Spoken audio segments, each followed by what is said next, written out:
I actually felt guilty listening to this pastor. It was like he literally came into my room, opened up my mind, and spoke my reality. You know that reality that you live in denial, but you just scroll through Instagram and you see somebody just talk to you like they've known you for a long time, or like you've consulted them. I didn't know it was a negative energy. I actually thought it was, a little bit of masculinity in feminism. I've gotten to the point of my life whereby I'm so independent. Like, if it will break, let it break. In fact, I'm waiting for it to break. I have loving men who are willing to lay down their lives for me, but I don't know. Is it trauma? Is it that this relationship therapist also needs therapy? I'm intelligent. I'm strong-willed. Man, I'm tough. Even to myself, I tell myself I'm tough. I take tough decision. I take risk that scares my mom. Things that can kill people is what I want to try. And I go and I come back very successful. I think it's time to be a bit feminine. Let loose a little bit. Get heartbroken. Get hurt. Cry. I think it's time to drop down the walls, the barbed wire, the high gate, the high fence, and just put the fence very short, just like the detached duplexes that they build in Lekki, where you can also still wave your neighbor. Being single for a very long time is the toughest thing because you get used to being alone. You get used to doing things by yourself. You get used to coming through for yourself, that you don't ever feel like you need anybody in your life. That's the stage I am in right now. Not like nobody comes, but when they come, I'm like, what the fuck do you want to give me? It's not even about money. It's about attention. It's about, I can give myself everything. Like, I love my own company. You need to see me when I'm by myself. There was a time my mom said she was so scared for me that I got so used to myself that I didn't even want my kids around me. My children started to look like a burden. I would take them to my mom's place. I just wanted to stay with my dogs. I would stay in my 7-bedroom duplex mansion alone. 1 month, I don't step out.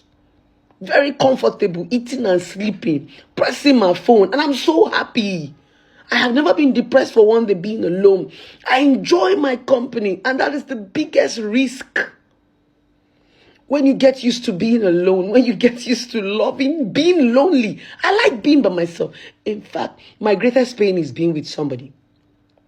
Because I know you're going to move the stuff to this place. Because I know you're going to make me talk. Because I know you're going to ask me to do something for you. That's what I hate the most.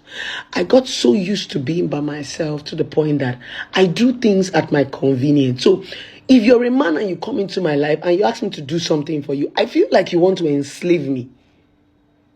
I like to do things at my own will. That's what extreme singleness do. That's what extreme being alone do. This is what extreme feminism do. This is what extreme alpha. This is what pain, brokenness, root, past, trauma. This is what it does. It makes you shut out from the world. You don't just shut out because you're not human. You shut out because you're scared. Sometimes when people say I'm so strong, I laugh. I'm not that strong. I'm just scared of being hurt. I'm scared of being broken because I don't even know how I'm going to pick my pieces again.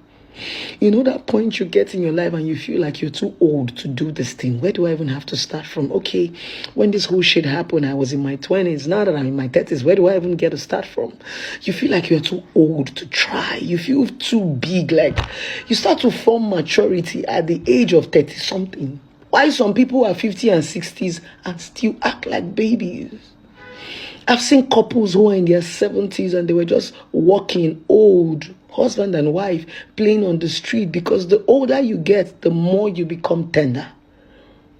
Then the older we get, the more we want to act like we are too old. We're not even old. We're in our 30s, we're in our 20s, and you're already rigid and hard to yourself. That is the issue that we have.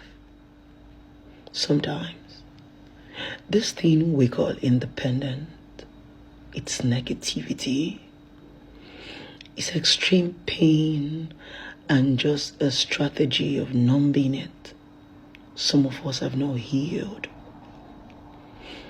We still have past traumas that still make us afraid to love, to open up, to be vulnerable.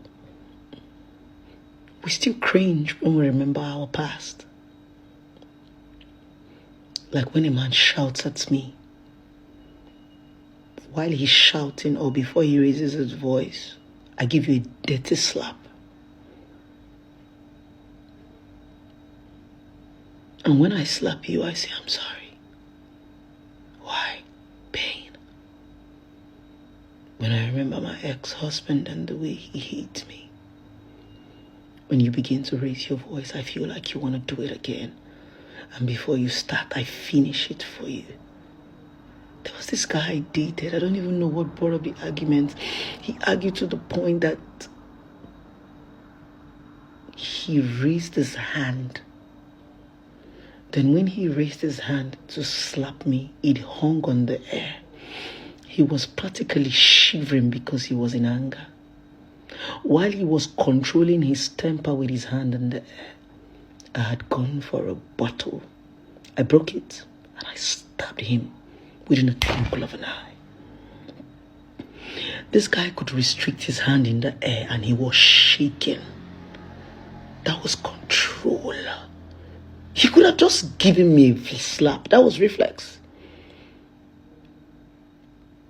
While he was controlling his anger and shaking in the air, I broke a bottle and I stabbed him. I was so happy that nothing serious happened. It wasn't a deep stab. But that was one relationship I had to let go of. He didn't break up with me. I broke up with him because I felt guilty. I felt like I needed to heal. I felt like I was a danger to myself. That if I don't go and heal, I might hurt somebody or keep bleeding on different people. Dear women, there are some of us that are strong and powerful. But I want to remind you that we are still women. No matter our past traumas and our past pain and what we have endured, we are women. We have emotions that we suppress. We hide. We lie. We cry. We block it with work. We overwork ourselves. We block it with kids. We block it with talent, but it's there. It's there, staring at us in the face. It's not because you're bad. It's because you're afraid. At the end of the day, what we have is not strength. What we have is fear. Many of us women are cowards. We are just afraid to face the real world. So we shy away and hide it under strength because we avoid a fight. How do you know you're strong when you don't even go into the battlefield? So I challenge you to free your spirit, free your emotions. It's okay to be vulnerable. It's okay to be broken. It's okay to feel everything you want to feel. It makes you human. And trust me, it makes life beautiful.